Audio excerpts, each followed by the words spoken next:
All right. Hello, everybody. This is Daniel from Game Stinger. Welcome back to the channel. Welcome back to the podcast. Actually, this is our first podcast, guys. So this is the start of a new beginning. So my name is Daniel from Game Stinger, and we also have the rest of the crew. They will introduce themselves as well. What's up? I'm Jeff. I do a lot of the videos. I take these guys' articles, turn them into videos. I made this beautiful thing that you see before you. So yeah, we're just gonna kind of hang out and talk about different games that we like and stuff that's going on. Go to the other guy. Oh, I'm Zane. I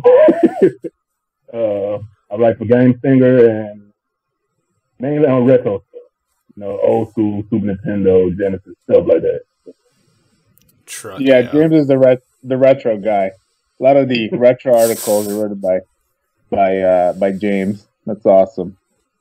All right, so today, basically, what we're going to do is we're just going to introduce yourself. So, by the way, guys, if you're watching this on YouTube, please hit that subscribe button for more Game Stinger content.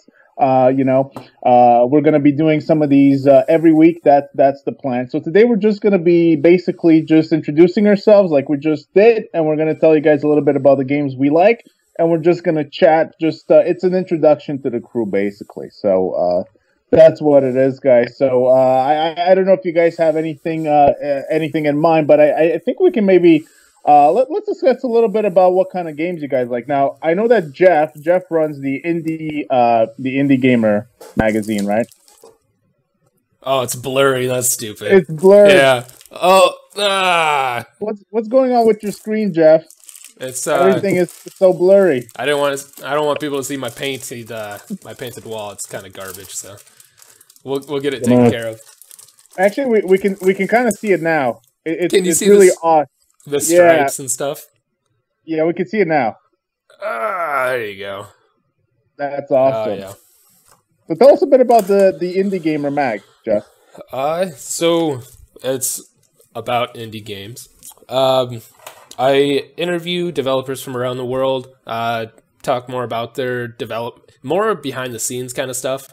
We talk about the games, of course, but it's more about the developers, and now it's kind of about just independent creators. So we have cosplayers, we have streamers, we have just all kinds of creators. And so, we do that every month. I do print because that's a big thing for me. I say it all the time. I grew up in the 90s, so I grew up with Game Informer and strategy guides and stuff. So I like holding a physical magazine. It's really cool. It's really awesome. Now, if you guys haven't checked it out, it's really awesome mag. And, of course, supporting the indie gamer community is really an awesome thing. The small guys, not the big guys that release the same game year after year, right, Jeff? Yes. Even though, we all get stuck in that loop, too, so it's fine. Yeah, right. Right, so basically, that Jeff has been doing that for I believe for like 2-3 years, and he was doing that before we started Game Stinger. Game Stinger basically is, we try to provide edgy kind of content, writing, and also lately we've been doing some YouTube videos. You guys probably have seen some of our YouTube videos, like the top 5 Spider-Man, which is I think our biggest hit recently, and we've done some other top 5s. Recently, we uploaded a top 5 horror games, right, coming out this month. Yeah, I bet. Horror games, I feel like, are having a bit of a comeback. Does that make any sense to you guys? I feel like I'm seeing a lot more horror games coming out lately. Yeah, like they're it's a genre that's like easy to work with. So it's like all you have to do is just have something creepy and probably put it in the woods. Right. So it's like, it's not to say that they're not that creative, but it's just, it's something, it beats having to set up like a whole wasteland world and stories and, it's like no one wants to be out in the woods, man. You know what I'm saying? Like some people walk the woods, but not at night. Not at night, yeah. No, but like for me, like, I feel like, like in the 90s, I'm also a retro gamer, kind of like James. Grew up in the 90s playing PlayStation, Super Nintendo, PlayStation a lot. Of course, Resident Evil 1, Resident Evil 2. Now those are like the original horror creepy games. But then after Resident Evil, of course, we had Silent Hill, which is still to me to this day, kind of, I just remember the experience. I don't know if you guys ever played the original Silent Hill, but it was creepy as hell. Yeah. You guys played it? Oh, yeah. Yeah. Like, I don't know if you guys remember when the whole world kind of changed. You know, it kind of like, I forget exactly what happened, but you're like in this hospital, things are normal, and then all of a sudden it just like flips and you're like basically in hell. Anyways, things like that really kind of like, they kind of scarred me a little bit from what I remember. But I feel like the genre after the Silent Hill series kind of just maybe wasn't quite as strong, you know? And I just feel like lately it's starting to see a bit of an uprise again, which is really cool because the horror genre is really awesome in my opinion, especially for single player. You know, playing a creepy single player game is really an awesome experience. That's part of the reason I think it fell off was because of online multiplayer and everybody wants to play co-op. You don't get those single player experiences anymore, and when you do, a lot of horror games right now that are coming out are independent because it is like James was saying, it's a smaller atmosphere. You can put things in the dark. You don't have to do as much detail. It's a lot easier to create suspense and jump scares than it is to create a 500-kilometer square world. Yeah, that's true. Zombies, man. Zombies just like threw the whole horror genre off, and it was like a whole decade where we had zombies in Call of Duty, zombies in the mall, zombies in it's like we just do zombies for the next 10 years, and we don't have to come up with like a creepy story in a hospital or anything like that. We can just run zombies until people get tired of it. It's like they had a Mad Lib. They're just going through it like, okay, mall, hospital, woods. They're just like zombies wherever. But I think that just like back in the Resident Evil series, zombies were kind of new, right? Now it's you see them everywhere. They're almost child friendly. I think like that 2010, like when Walking Dead came out, for like the last 10 years. I think it's kind of starting to die down now. I think people are getting tired of it, but for the last 10 years, we've just had zombies up our ass. Yeah. Zombie overkill for sure. All right, so let's talk a little bit about maybe you guys' favorite games of all time. Oh, God. Yeah, well, let's get into that topic. I can start off. Yeah, I don't want to go first. So I think my favorite game of all time, I think is Super Metroid. I don't think I've ever played a game that has left the mark with me for a longer period. I just think like the sense of exploration, like going on a foreign planet and exploring, like all these foreign creatures and battling these monsters. At the time when it came out, I think it was something revolutionary. I think Super Metroid is the best game that I've ever played. I mean, there's others, of course, but if I have to say now, like, I'm a Super Nintendo guy. I played pretty much all the games on Super Nintendo. So that was my generation. So probably a big reason for that. But I think based on the time when that game came out, based on the concept, which I think was the best executed in Super Metroid. I know Super Metroid had Metroid Prime and some other games, which were more like shooters and stuff like that. They were good, but I still think that Super Metroid is the best Metroid of them all. And for me, probably the best game. If I had to say second best game, I really like the Red Dead Redemption series too. Yeah. I really like that Western, like free roaming in the Western world kind of thing is really pretty awesome as well. It is, yeah. So what about you, James? What's your favorite game? Okay, don't laugh, but my favorite video game franchise of all time, Pokemon. Like, there you go. I was in like 7th or 8th grade when Pokemon came to the U.S. Right on. And it's like, it's just like, first I started with the cartoons, and when my brother used to watch it as a kid, and I'm like, you kids are watching Pokemon? What the fuck? Then I started to play the game, and I'm like, okay, I'm into this. Because it's like, okay, you start as a 10-year-old who gets to leave his home to go fight monsters with adults and other kids. 10 years old. I'm still like, I would have still been like in middle school or elementary school. And I'm like, so this kid can just like leave his home and go fight monsters? And so I'm like, okay. And that kind of sold me on it. And it's like really almost the same game each time it comes out, but they add more Pokemon, more mechanics and stuff. So you're talking about the one on the 64? No, I'm talking about this would have been like on Game Boy. Game Boy. Right on. No, you know what? I'm gonna say Game Boy Advance because I like Gold and Silver. And that's on color. Yeah, that's on color. Oh, okay. They released version for that. I don't know. Yeah. But yeah, that, and then I had to say like my second favorite is probably like Fallout. Yeah. Like I love like I'm gonna say Fallout 3. Yeah. My favorite game is E.T. What? No. No, real fast though. Coming off of that Pokemon thing, like I learned how to read on those games, because I was in like 2nd, 3rd grade, and I would play it, and I'm like, what the hell does obtain mean? Like you pick something up, it says you obtained a Pokeball. I'm like, Mom, what does this mean? She's like, figure it out. So like playing through like Yellow and Red and like I fucking learned how to read, and so that was fucking Pokemon was awesome. I'm actually trying to teach my kids the same thing right now. You know, there you go. Pokemon Yellow. Learn how to read so you can play games properly. Yeah. Stop bothering me. Yeah, between that and like Final Fantasy VII on the PS1 and stuff, like, because you had to read that whole fucking thing. Like I didn't read books. I read games. Because they didn't have cool voiceover. So yeah, right. So kind of going off that, like probably my favorite game would be. I'm a big fan of the Final Fantasy series. It'd be between that or like the original Max Payne on PS2. Max Payne, it had everything. It had the really cool like neo-noir narration. It had the great story.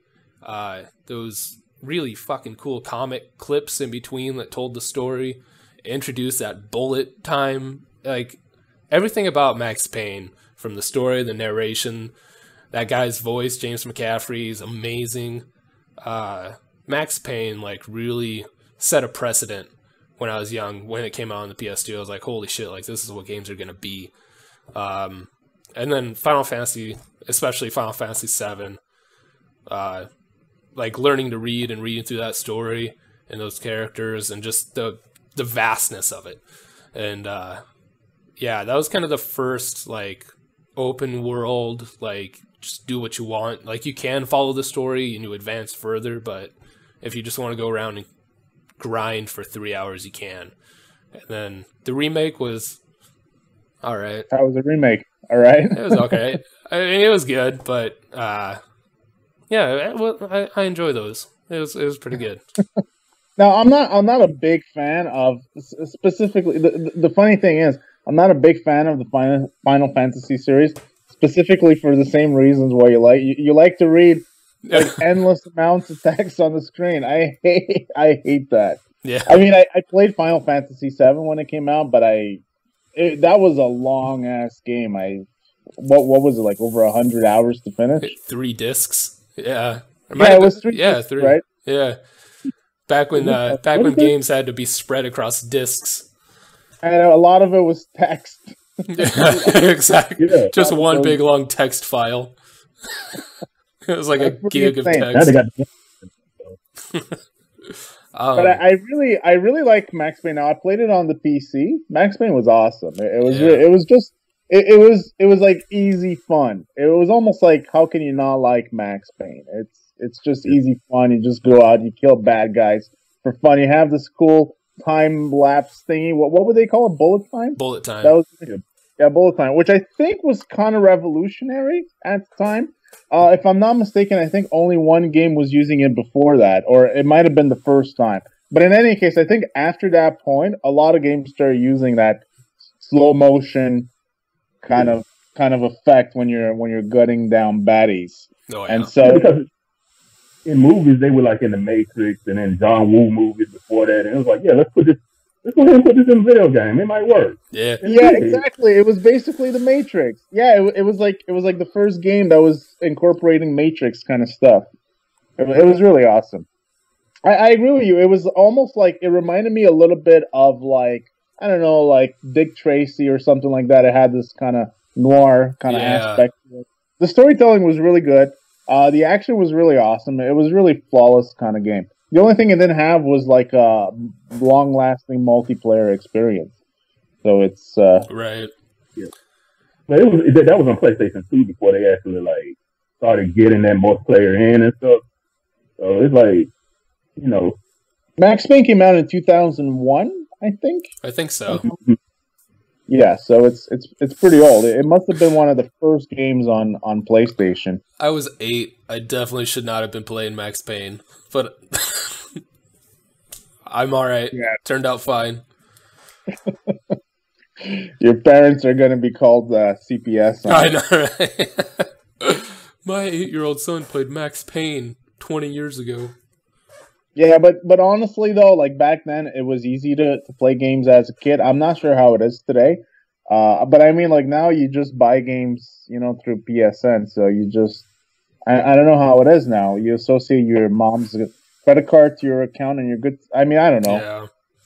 Yeah. I can't see it being that hard. Yeah, I have a kindergartner, and I recently just bought like N64 with Pokemon Snap and Pokemon Stadium, stuff like that. And instead of like, I let her play like Marvel Ultimate Alliance on the PS4 a little bit, and it just seemed weird. So I'm just like, let's start on the 64, like play Pokemon Snap and then talk to me. And now she's addicted to it. She's like, I want to take pictures. I'm like, all right, that's fine. You can play all the N64 you want. You know what? You raised a great point, because it's like when we were kids, games were easier to just like get into and play. Yeah. Like nowadays, they have like the tutorials are long as hell. Okay, it's like it's like, okay, this button moves, this one jumps, this one shoots. That was the game right there. Now it's like, you know, you got to move here, and then you can't do anything until you do this action with this button and stuff. And it's like on Max Payne, yeah. On Max Payne, they had that little tutorial level where you could just go and keep pushing that button and bring in bad guys in. You could just sit there and kill bad guys for 3 hours. And, like, you had fun doing it, and you take turns, like, oh, I died, and you try to go get the sniper rifle. Like, that's how easy it was. You could go up to the wall, you push a button. And now it's like, I get a new game. The first night, I don't even get to play it, one, because first you have to download it. And you get it downloaded, then you start playing it, and it's like 3 hours later, okay, thanks for playing the tutorial. Now you're in the world. It's like, I thought I was already playing. It's like, that was just a tutorial. Yeah, games are huge now. Sometimes I try to sit through that tutorial, I'm like, man, fuck this, man. I'm not going to I want to tutorial back in my day, man. You just like run and jump, that's it. Yeah. It's hard to commit. Each game is almost like its own operating system nowadays, though. Like games are just so huge now. Like each game is like its own Windows 10 or its own OS X. Like you have to learn like the intricacies of the operating system before you actually get to use it. So it's not like back in the day, games used to be pretty simple. There was a lot of, you know, like one game played this way. Most of the games played the same way. It was all pretty similar. Now it's like, you know, and a lot of games, of course, nowadays, they want to emphasize like multiplayer and even esports. So there's even like an extra added level of, you know, difficulty when you're starting out, just to learn everything. So it's a very different world. And yes, I agree with Jeff. It's a pain in the butt. You know, you download the game, you know, it takes like a day to download it. And then it's not even fully downloaded. It's just a part of the game. And before you play it, it's like a day and a half. And it's so hard. That they just mechanics on. Say what? Oh, what? Oh, I said, like, another thing is that nowadays when they come out with the game, you'll learn the mechanics of the game. Then they're like, maybe a game later, they'll be like, oh, we added new stuff. We don't want to do this anymore. Like, I just learned how to play this. Like, Mass Effect is a perfect example of that, man. The first Mass Effect, and then when 2 came out, it was more action-oriented and stuff. It's like, oh, you're going to just change all this mechanics. I just learned how to do the combat system and everything. And I think the Mass Effect 3, the last one they came out, I didn't really play the Mass Effect. I think the first one was Xbox only, right? Xbox 360, if I remember correctly. So I was a PS3 guy back then. It looked like an interesting game, but, you know, it was exclusive. But I think the last Mass Effect they put out, people were complaining that they changed everything once again, and it was not really Mass Effect, and people took a big dump on the entire thing. Yeah, I mean, and I played it. I enjoyed it because I like Mass Effect. I love like the whole space traveling and all that kind of stuff. So, but yeah, they changed it up again. That's what they do. Like, people were complaining about the dialogue and the movements of the people. It was awkward and something like that, and the dialogue, too much of it, and just I don't know. A lot of people were whining. Like the game, I remember when Mass Effect, because I actually bought it. I bought it because it came on special like a month after the release, which I was like, wow, this is pretty cool. I never got the chance to play it, but I bought it because it was on special. And it was on special because everyone took a massive dump on this game after it came out, like a year and a half, 2 years ago, something like that. I've never played Mass Effect ever.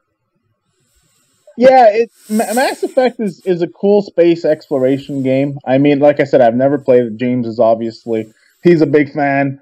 But it's a cool space exploration game, but with a lot of dialogue and a lot of RPG-like elements. And it kind of reminds me more of like a 90s sci-fi than it does of like a Super Metroid kind of game. You know what I mean? Like one of those cheesy 90s sci-fi movies, Battlestar or something like that. Yeah. Battlestar something. Battlestar Galactica or whatever that was. I don't know. One of those cheesy ones. So, we talked about like our favorite games. Does your favorite game fit into your favorite genre? Because like Max Payne and Final Fantasy VII are kind of outliers for me because a lot of the other games that I play are in a completely different genre. Like, what kind of genre do you lean towards? Is it the same as your favorite game? I can start. So Super Metroid, I think, is classified as a platformer. Back in the day, of course, it's not really a genre we have much of anymore. So nowadays, Metroid would be more like Metroid Prime. It would be a shooter kind of platformer, kind of No Man's Sky-ish kind of game. I mean, I don't know. They still have to announce a new one. We're all waiting for Nintendo to make that big announcement. It's been years, and I hope they make it soon because I'm honestly running out of patience. But anyways, yeah, like I'm not sure that it fits with my favorite genre. I like a lot of fighting games, and I like a lot of GTA, Red Dead Redemption. You know, kind of. I guess that would be more like adventure or action games. Yeah. So it might be a little different than what I typically play. I would say I also like some sports games, like soccer games. Play a bit of hockey. Sometimes just a bit of Madden, but not as much as Jeff. Jeff is a big Madden guy. That fucking game. Probably. I fucking hate that game. It's the same game every year. Year after year, you're spending $70. Same crap. I didn't do it this year, though. Oh, you didn't? Okay. I didn't. I was close, but then it's like... You're getting older and wiser. Yeah, probably, yeah. And you can, like, people make, like, custom rosters that you can download. And so people make, like, their entire roster for the new year. And so you can just download it on Madden 19. And it's like, I'll just do that. I am getting wiser. What about you, James? Well, both the games I picked, they're basically RPGs, and that's usually what I play, like 95% of the time. Yeah. It's like mainly single player stuff, really. So really, yeah, I play a lot of single player stuff, like just RPGs. I like the open world RPGs a lot now, like Fallout, Elder Scrolls, stuff like that. I love those. You like The Witcher? Yeah, I played The Witcher. I played the first one and 3, and yeah, I dug it. It's just like the thing I like about the open world games is that I don't give a fuck about the main storyline for real. I just want to play like the side quests, skill trees, and crafting. That's all I want to do in the game. I don't care about your main storyline. I don't care about the elders. I don't care about the scrolls. I don't care about finding my dad in the wasteland. I don't care about any of it. I don't remember asking you a goddamn thing. So, yeah. Yeah, it's endless hours of side questing fun, for sure. And in those cases, sometimes you can run into situations. It's like, especially like Fallout, you might be going through like a side quest and you just running something that shouldn't be there. And it's like, and there's so many of them, right? They're like super mutants or something. It's like 3 of them. It's like, oh shit. And that's fun to me, man. You know, like I don't like linear stories for real, because it's like sometimes you get locked into the story and it's like Final Fantasy. I love Final Fantasy, but Final Fantasy has this one thing where there's always a song in it. And I do not want to listen to that song.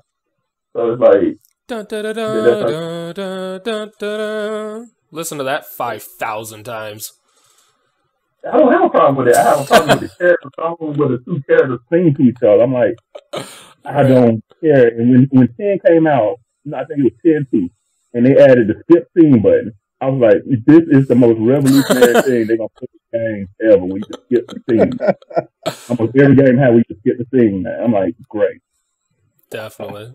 Yeah, the linear story, like Max Payne, is like an outlier. Because any other like linear story, I just get kind of bored. Like, I don't like being told where to go and what to do.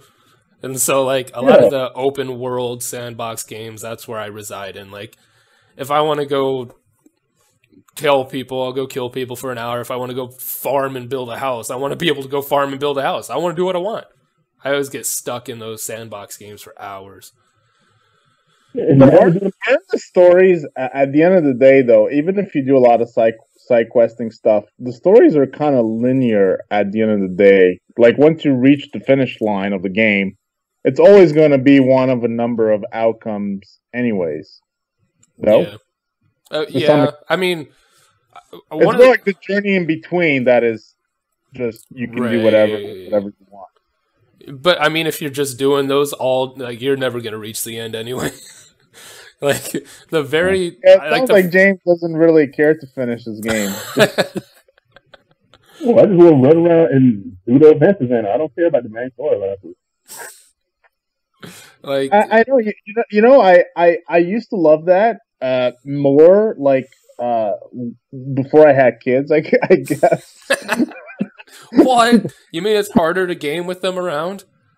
Yeah. I mean, like, once I get sucked in, like, to the side questing and all that stuff, then I just completely lose my mind. So I kind of don't mind the more linear storytelling, just because it's a question of time mainly. If I had more time, that would be really cool. But for me, I don't even care if I finish a game at like 15%, 20%, whatever. I think Metal Gear Solid 5, I'm almost done the game. I have like 15%, of the game finished. So I barely did any side quests, just because the game has been taking me so long without doing the side quests anyways.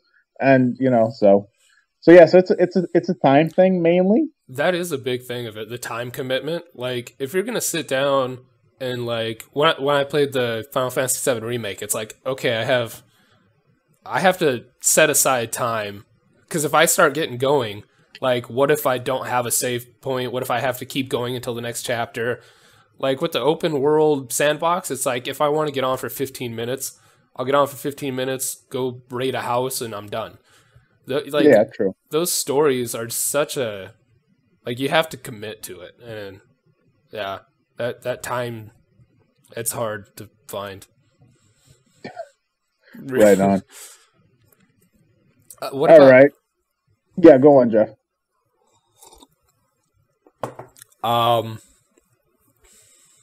Forgot what I was gonna say. I was gonna ask you guys, what are you guys looking forward to the next generation of consoles that's just around the corner? And the thing is, we're gonna be, so this is just your first video. Nothing. We're gonna be talking a lot more about this because, of course, it's all the rage. Everybody's excited. I mean, it's not going to be all that different from the current generation of consoles, which are pretty much PCs anyways. We're just gonna get more powerful PCs, but they look cool. So, yeah, I guess. Yeah. So you're not looking forward to anything? I mean, it'll be cool. It'll run faster. That's basically what they do. They just add it. They just give it more power each time it comes out, really, and it just allows them to play like better games, like better looking games, not overheat. That's one thing I'm really looking forward to is like dealing with some of these issues from the last consoles. Just like my PlayStation 4 had like the blue screen of death, like it would not work anymore. So I'm like, saw some of these issues that had like been around for years and stuff with the consoles. Yeah, I think this generation has been better in terms of that, and I'm pretty sure next generation is going to be fine. I mean, like everything is, we're getting solid state drives, we're getting more RAM, more everything. So I can't see too many issues. But yeah, I think you guys are right. It's more of the same. There's no, there's no real creative new component that we've seen in the new consoles, but I'm still pretty excited. I don't know. I like seeing a new console, new generation. I get pretty excited over things like that. I mean, the only thing is, though, guys, is for me, I don't do much in 4K as it is, and all the rage about the next generation, it's pretty much 4K or I don't know if it does above 4K. I think it's going to be mainly 4K. I don't think they go above that. So all the rage is basically gaming in 4K, but do we really game in 4K a ton? No. That's right. I think they're making such an emphasis on graphics, and graphics are awesome. Like, it looks really cool. It's cool the more realistic you can get, but like we've been talking about, like I can go turn on the N64 and I have a fucking fun time. It's like graphics aren't that big of a deal. If the game is fun and I'm having fun, it's like that's not the best component. And I understand, like, in terms of hardware, that's about all they can do is make it more powerful and make it so it runs these things. So, I mean, in those kind of terms, it's fine. But I'm more interested to see like how developers will create with more power. Like, what are they gonna? I don't know. There's got to be something more than just graphics. There's got to be something that they unlock in this new hardware. That I don't know. I think the issue though is probably about 10 years or so ago, innovation was probably more of something that was key. Nowadays, I think a lot of the rage is in just big multiplayer games, especially esports. So I just feel like, it's about bringing esports to the consoles and in a way that works, with more powerful consoles and so on. So I'm not sure that the devs or even the companies like Sony and Microsoft, I don't know if they really, if innovation is their key component, because I think that they see the money and the huge potential of esports going forward. So I don't know. I could be wrong, but that's just kind of what I see right now. And that's something I haven't gotten, because a lot of the esports, I've done like Madden tournaments, because I'm stupid, but fucking Madden. But like a lot of those esports, I mean, a lot of them are like arcade fighting, MK, you have tech, it's like stuff like that. And so I don't know. I like those games. But esports isn't something that I've really gotten into because of the genre that it typically is. And so I have no idea like where that's going to go. Everything, right? So we got like the COD, we got like the Counter-Strike is probably one of the biggest games, right. Counter-Strike, in the esports community. I don't know if Valorant is going to make it in the esports. I'm not sure yet. We got the fighting games, but the fighting games right now are a little dead because they are old, and so they're a little down in terms of popularity. Really, COD and the shooters are the big things right now. But I think it's more about getting like a lot of the shooters, a lot of the esports, they still happen on PCs. And so now with more power, you can make it happen on the console. in terms of big tournaments, big sports tournaments and stuff like that. But I don't know. Like I said, this is just what I see right now. But obviously, outside of Power, we're not seeing much of new stuff in the consoles, right? Right.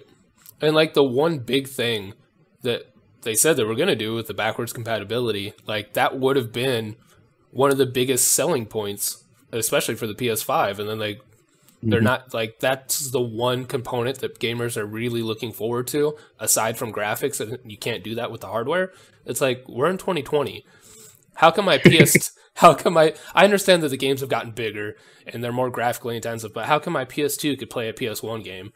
And like the first slew of PS3s were backwards, weren't they? Yeah. And so yeah, they were. The big giant, the fat PS3. Yeah. The one that I had. It's like the pyramids. Like, did we forget how to do that? Like, it wasn't that long ago.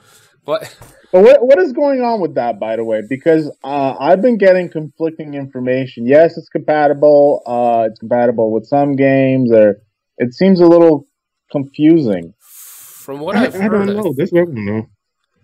I think it's just the PS4. I think they'll just go back one generation. So I still don't think the 1, 2, or 3 is going to be compatible on the PS4 or whatever we're on now, 12. PS5. All right. Well, that kind of sucks. I mean, look, I've been waiting years to play Metal Gear Solid 4 on a next gen console, just because I don't want to buy a PS3 again. So it sounds like it's not going to happen. That's too bad. So speaking of that, like, what have you guys thought of all the remakes that they've been doing, like the Resident Evil remakes and stuff for the newer consoles? Do you like that, or do you wish they would just like port them to like the store or something? I like the remakes. I like them. They take this old game and then make it for like a current generation. They probably didn't play the game, Right. And I like them. It's like the alternative is either port them, remake them, or come up with something new. And sometimes them coming up with something new misses a lot. Yeah. So here's this old thing that worked. So let's go ahead and like remake it. You know what I'm saying? But I don't mind them personally. They're usually not that bad in my experience. So I think they're good. I think there's just too many of them though, and like companies see them as this easy kind of cash grab.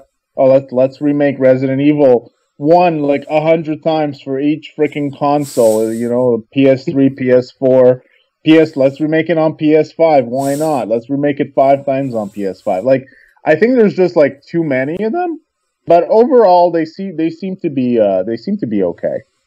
I wish they would remake Metal Gear Solid 4. How come it hasn't been done? I'm honestly very pissed. I want to remake Dino Crisis. There you go. Yeah. Yes, Dino Crisis was awesome. Yes, Dino Crisis was awesome. Yeah, there's a lot of them that, like the Final Fantasy VII, I enjoyed, but I like that especially on the PS4. I don't know if they're gonna have. I assume like this PlayStation Store will just carry over. I assume, or will they start over? I don't know.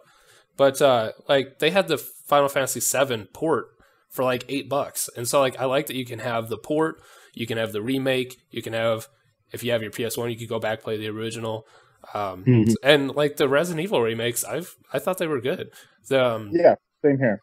I think the biggest complaint was just that they were kind of short. But it's like if you go back and play some of those PS1 games, they're fucking short.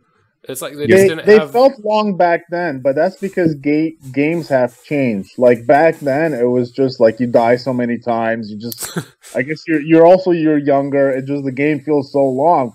But if you go back and you finish it, you could probably finish like a game in like an hour or two. Oh yeah. Yeah, that, and you got to factor in like back then those games took a while to load too. That's your game time right there. They're loading. No shit. No shit. Oh, we have to go. Champions and Norath and stuff like that. It's like we gotta go back to town. It's like go make a pizza while we wait for the load screen or something. But I kind of miss the load screens. It's like that's when you had time to go take a pee, grab a soda.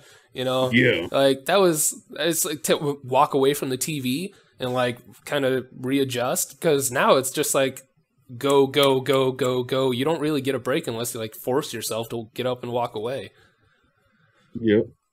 Speaking of that, I'm sorry. This was a big selling point of the N64, is that it didn't have load times compared to the PS1. At least that's what they were trying to sell people on, that it didn't really have load times. And so games used to load very, very fast.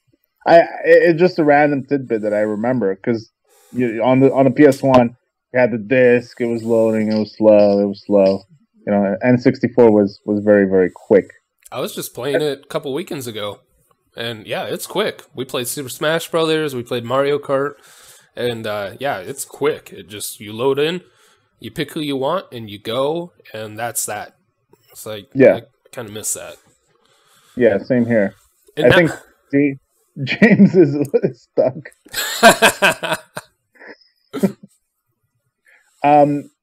Yeah, so I forget, I was going to say something about that.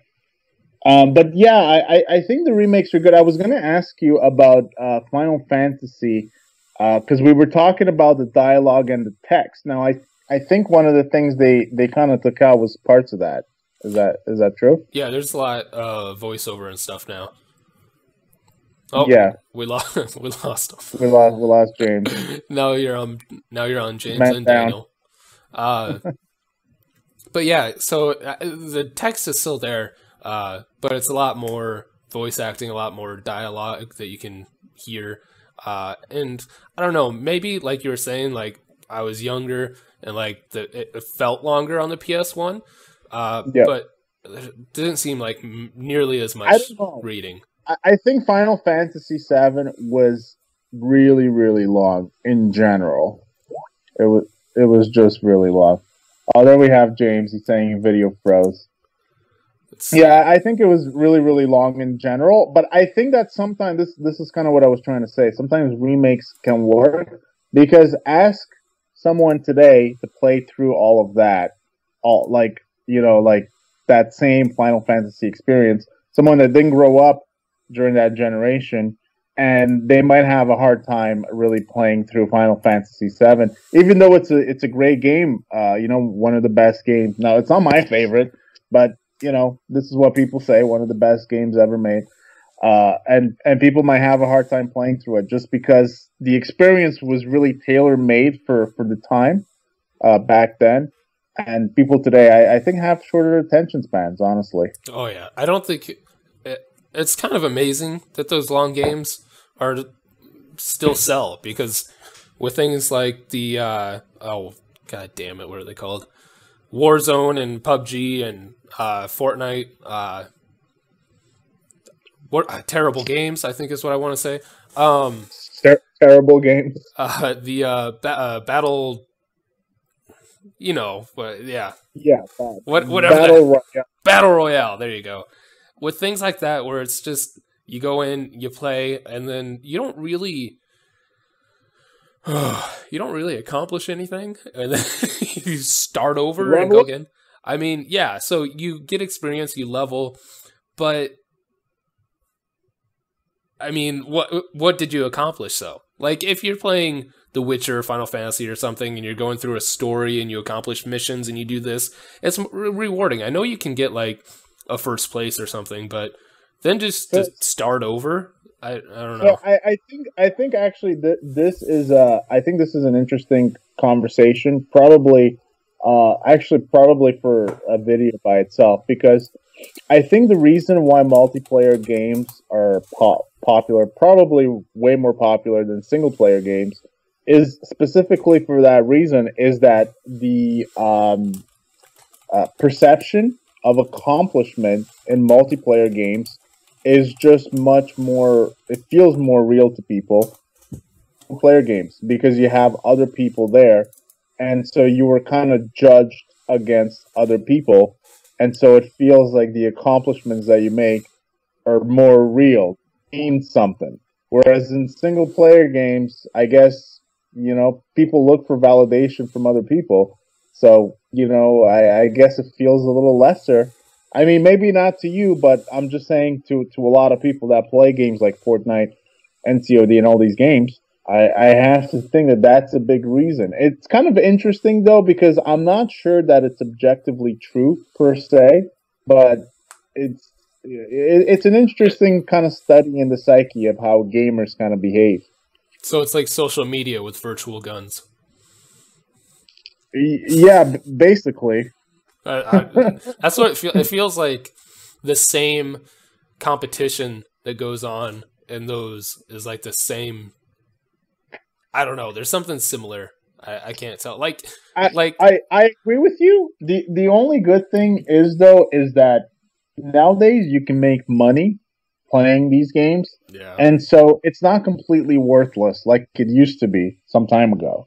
So there is some merit into being good in these games, whereas there used to be no merit besides just kind of feeling good about yourself. Really. Yeah.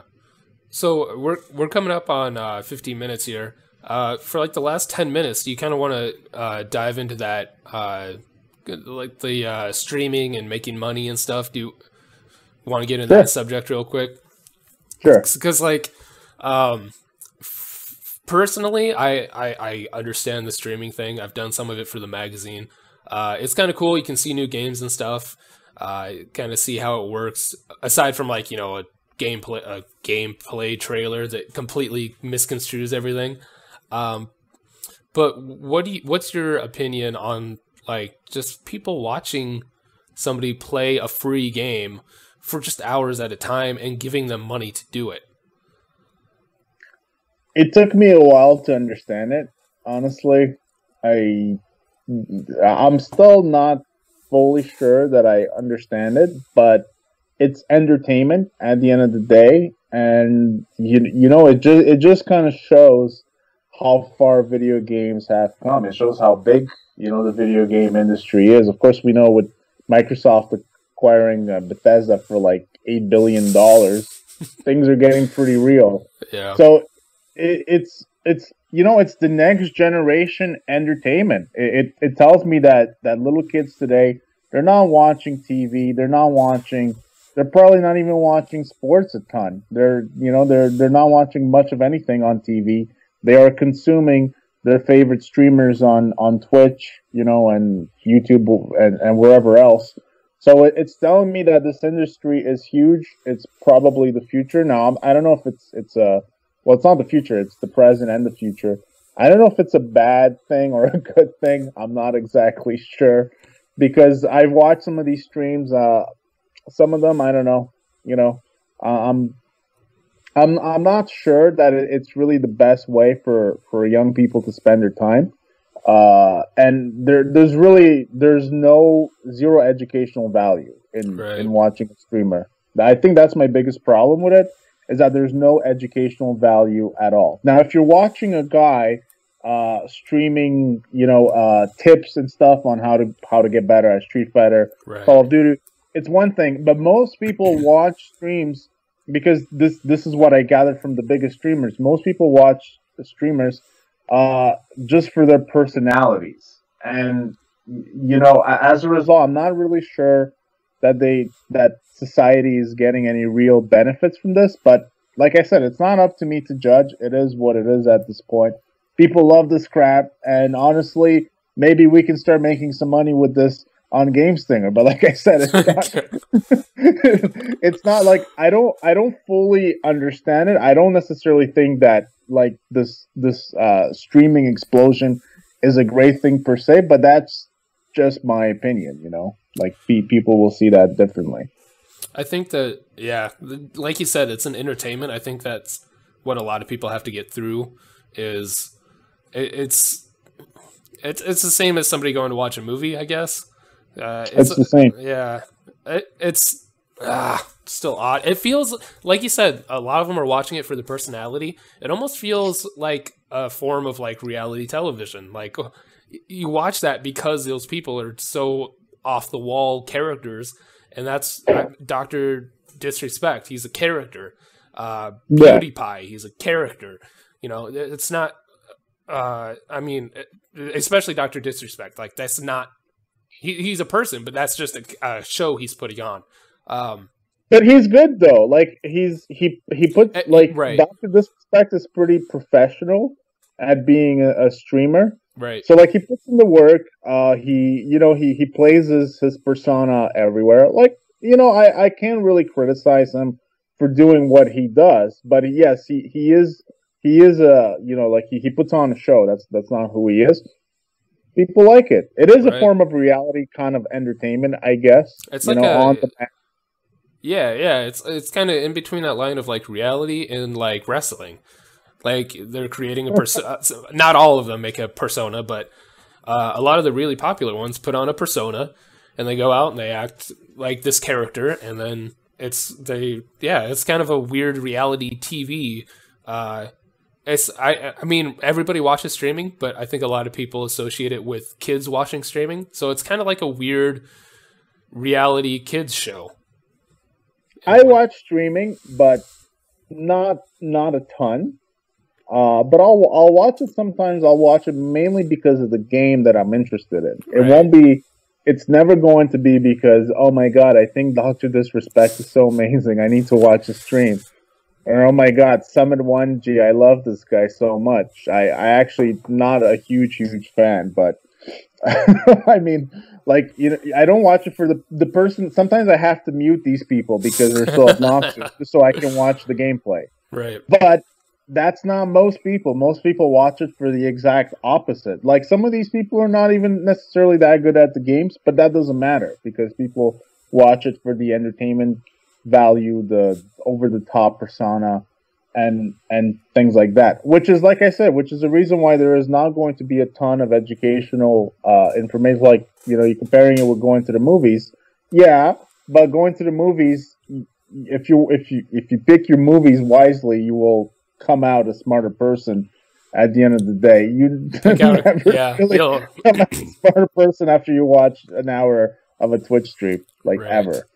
Yeah, definitely. I mean, like I said, you will pick up on tips and things like that, but when I watch streams, like I'll watch Summit 1G, I don't watch Dr. Disrespect that one. Of course, he's been banned on Twitch, but I'll watch other people, and most of it is just kind of like senseless swearing and just being over the top obnoxious. I don't see a ton of tips and I don't see a ton of educational, even in game purposes, educational value ever, really. At least with the big streamers.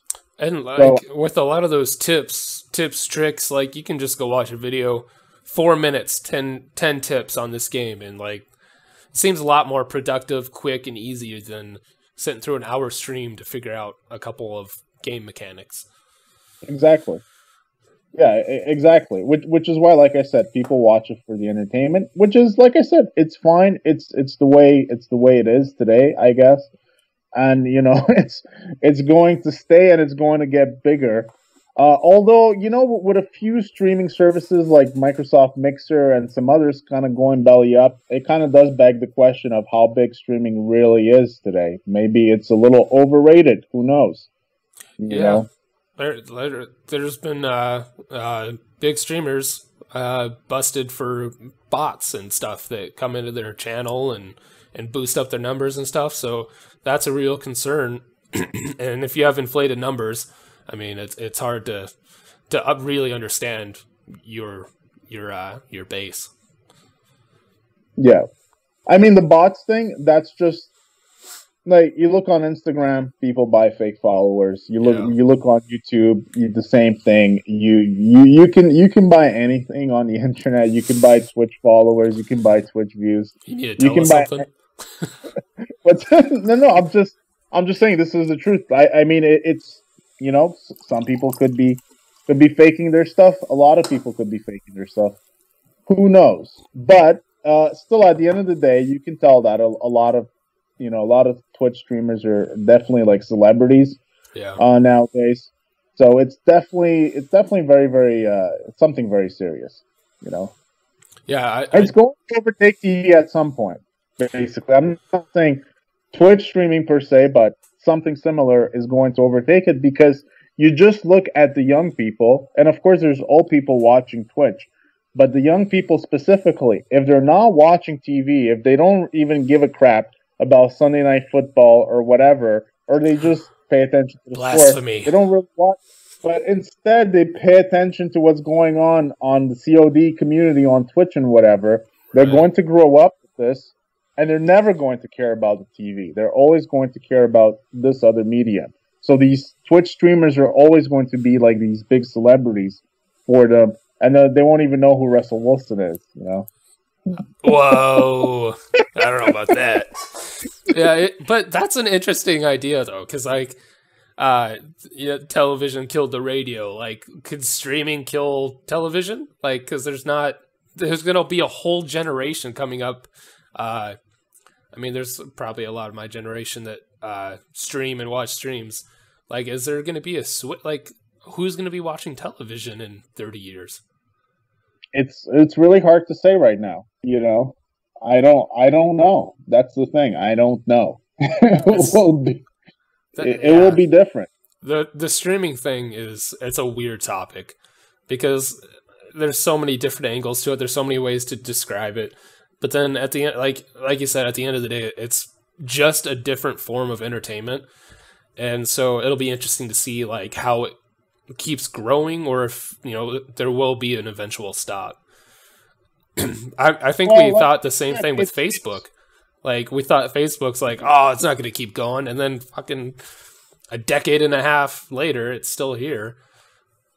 Yeah, but the thing with Facebook is the same thing with TV. Basically, Facebook now, the young people aren't using it. They don't care for Facebook. Right. A lot of young people don't even have Facebook accounts. So yes, Facebook is still growing strong, like 15 years after, 16 years after it started. But I mean, we've been saying this for years. Facebook is going to decline, and they're someone is going to take it. It hasn't happened, but if young people aren't using it, logically speaking, at some point, it's going to become less popular, and it's going to decrease, and it's going to lose its base. It's going to lose out eventually.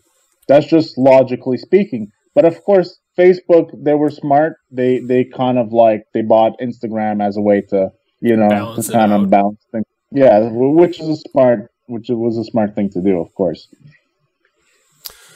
Which is, by the way, the same thing that's going to happen with TV. Big TV networks are going to pump big money more and more, as time goes on. Of course, I think CBS, if I'm not mistaken, owns GameSpot. So we'll probably see some other big TV companies, buy streaming services or buy, things that appeal to young people as we go along. So it will be a different medium, but probably a lot of the same people that control it today might be in power. If they choose, a lot of them, you have HBO Max, you have Stars, you have CBS All Access, you have all those that are trying to start their own streaming service. So they're trying to do what Blockbuster didn't with Redbox. Like, they're like, oh, we better jump on this we better jump on this before we end up like Blockbuster. Disney Plus, Apple TV, everyone is trying to have their own streaming channel. It's it's the way of the future, of course. So, they're basically, that's what's going to happen. They're just going to shift focus. Right. But sitting around and watching a TV show and stuff like that, this could be history in 10, 15 years. There could be no TV shows anymore. Besides streaming shows, right. But primetime shows and things like that could become a part of history at some point. It's interesting. It is. Yeah, they'll all end up on Twitch. Watch NCIS on Twitch. Well, Impact Wrestling, right? They're on Twitch, and so they're it's like wrestling, like WWE, and they do it. They're smaller, so I think that's the reason why they do Twitch.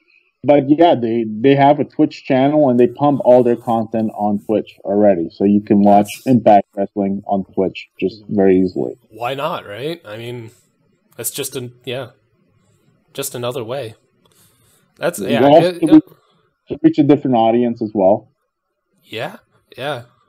The whole streaming thing is gonna get real interesting here shortly.